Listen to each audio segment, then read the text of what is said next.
Hi, my name is Shane, and you have found the Bible in a Year Live Chronological Project podcast.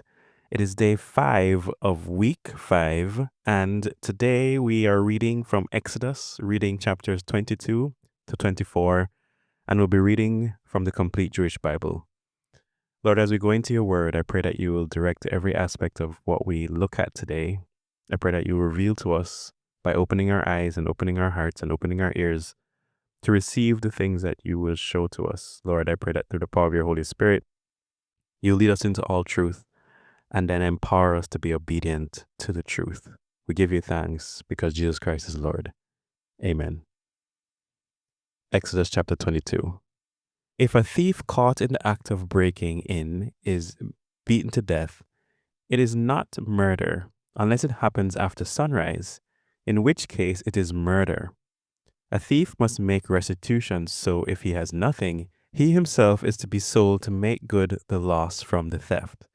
If what he stole is found alive in his possession, he is to pay double, no matter whether it is an ox, a donkey, or a sheep. If a person causes a field or vineyard to be grazed over, or lets his animal loose to graze in someone else's field, he is to make restitution from the best produce of his own field and vineyard. If a fire is started and spreads to thorns, so that the stacked grain, standing grain, or a field is destroyed, the person who lit it must make restitution. If a person entrusts a neighbor with money or goods, and they are stolen from the trustee's house, then, if the thief is found, he must pay double. But if the thief is not found, then the trustee must state before God that he did not take the person's goods himself. In every case of dispute over ownership, whether of an ox, a donkey, a sheep, clothing, or any missing property, where one person says, "This is mine," both parties are to come before God, and the one whom God condemns must pay the other one double. If a person trusts a neighbor to look after a donkey, ox, sheep, or any animal, and it dies, is injured, or is driven away unseen, then the neighbor's oath before Adonai that he has not taken the goods will settle the matter between them.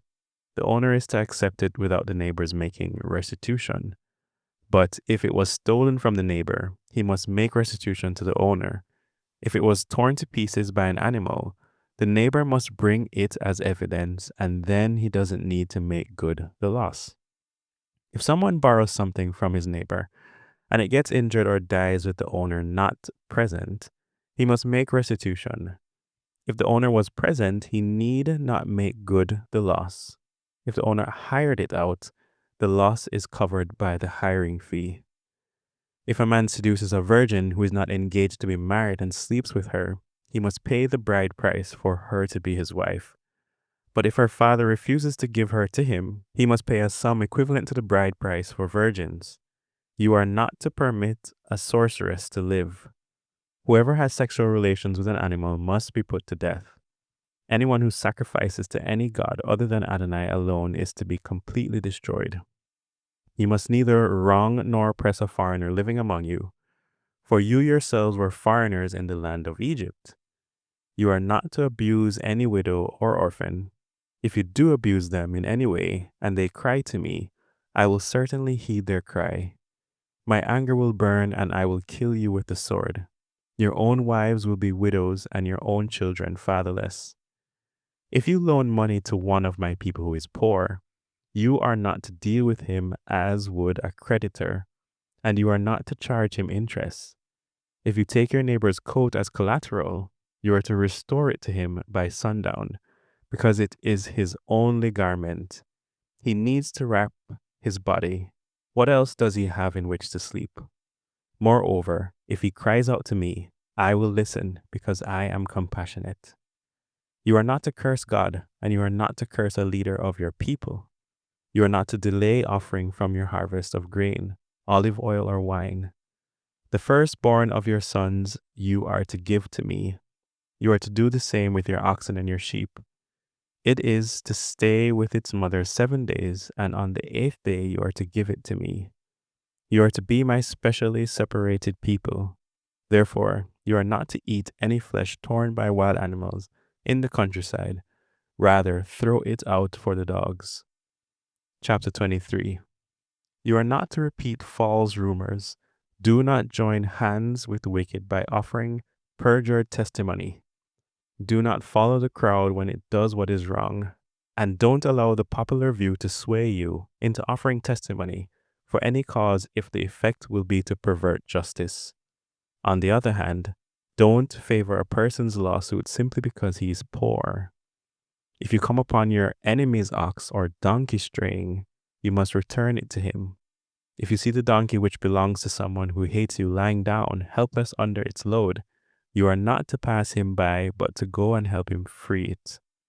Do not deny anyone justice in his lawsuit, simply because he is poor. Keep away from fraud, and do not cause the death of the innocent and righteous, for I will not justify the wicked. You are not to receive a bribe, for a bribe blinds the clear sight and subverts the cause of the righteous. You are not to oppress a foreigner, for you know how a foreigner feels, since you were foreigners in the land of Egypt.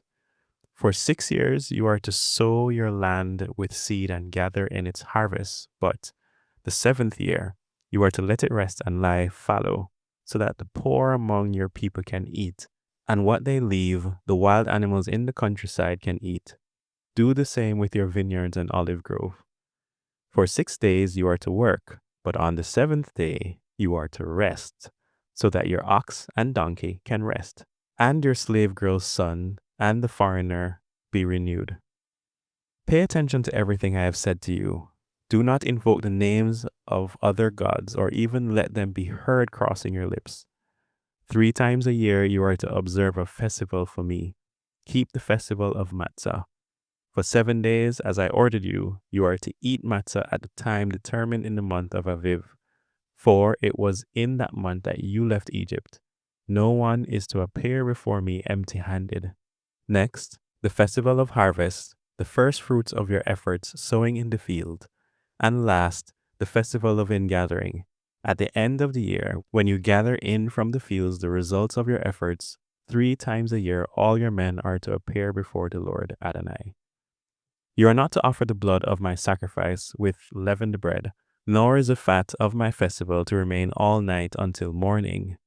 You are to bring the best first fruits of your land into the house of Adonai your God. You are not to boil a young animal in its mother's milk. I'm sending an angel ahead of you to guard you on the way and bring you to the place I have prepared. Pay attention to him.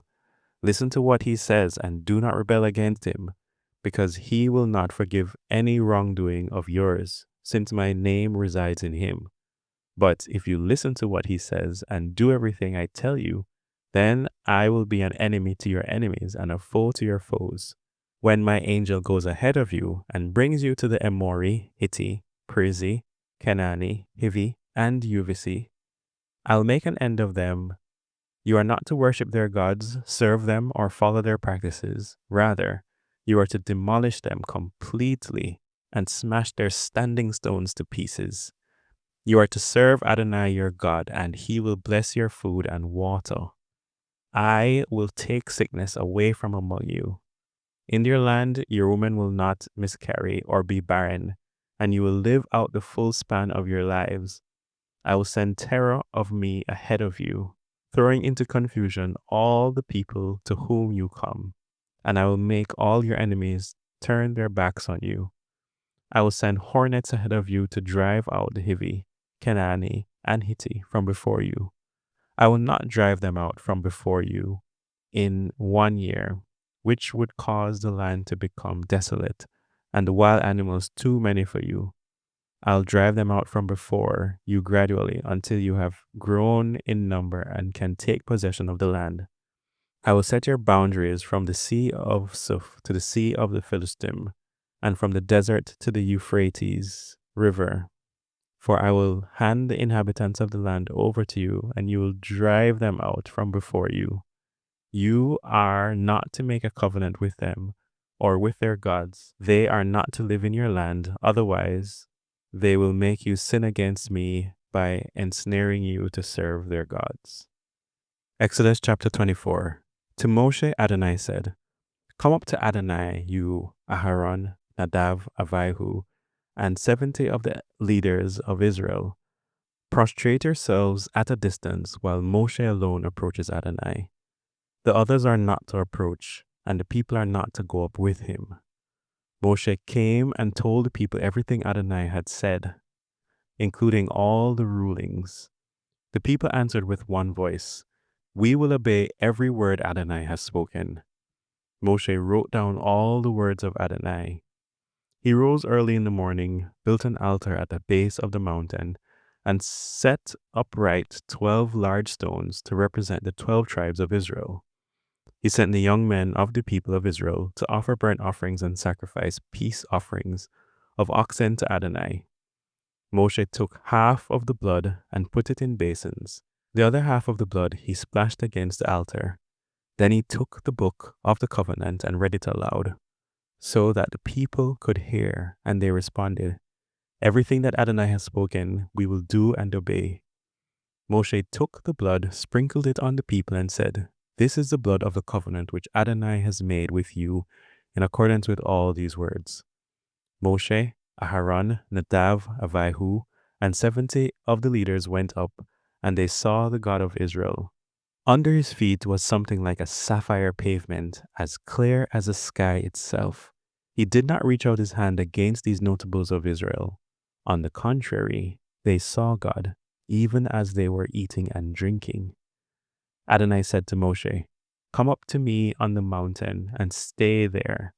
I will give you the stone tablets with the Torah and the mitzvot I have written on them so that you can teach them." Moshe got up also, Yahshua his assistant, and Moshe went up onto the mountain of God. To the leaders he said, "Stay here for us until we come back to you. See, Aharon and Hur are with you. Whoever has a problem should turn to them." Moshe went up onto the mountain, and the cloud covered the mountain. The glory of Adonai stayed on Mount Sinai, and the cloud covered it for 6 days. On the 7th day he called to Moshe out of the cloud. To the people of Israel, the glory of Adonai looked like a raging fire on the top of the mountain. Moshe entered the cloud and went up on the mountain. He was on the mountain 40 days and 40 nights. Here ends the reading of the word today. Blessings.